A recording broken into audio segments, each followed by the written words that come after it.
شریعت میں اس کی کوئی اصل نہیں، شرع نے نہ اسے منحوس ٹھہرایا نہ مبارک، نہ یہ نہ منحوس ہے نہ برکت والا ہے۔ ہاں جسے عام لوگ نحس سمجھ رہے ہیں، منحوس سمجھ رہے ہیں، اس سے بچنا مناسب ہے کہ اگر حسب تقدیر یعنی تقدیر میں ہوا اور اسے کوئی آفت پہنچے، ان کا باطل عقیدہ یعنی جھوٹا عقیدہ اور مستحکم مضبوط ہوگا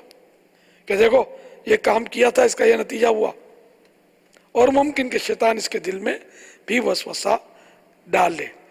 تو پپیتے کا درخت منحوس نہیں ہے، وہاں سمجھا جاتا تھا،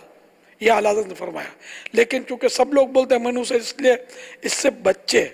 لیکن یہ سمجھ کر نہ بچے کہ یہ منحوس ہے، اس لیے بچے کہ اگر کوئی ہو گیا کچھ اتفاق سے ہونے والا ہو اور ہو گیا تو پھر یہ تو شیطان وسوسہ ڈالے گا، دیکھا پپیتے کا درخت لگایا تو ہوا نا، یا لوگ بولیں گے پپیتے کا درخت لگایا تو ہوا نا، حالانکہ یہ سب غلطی پر ہوں گے کہنے والے، پھر قسمت میں تھا اس کو ہو گیا، پپیتے کے درخت کا اس میں کوئی کام یا کارنامہ نہیں ہے۔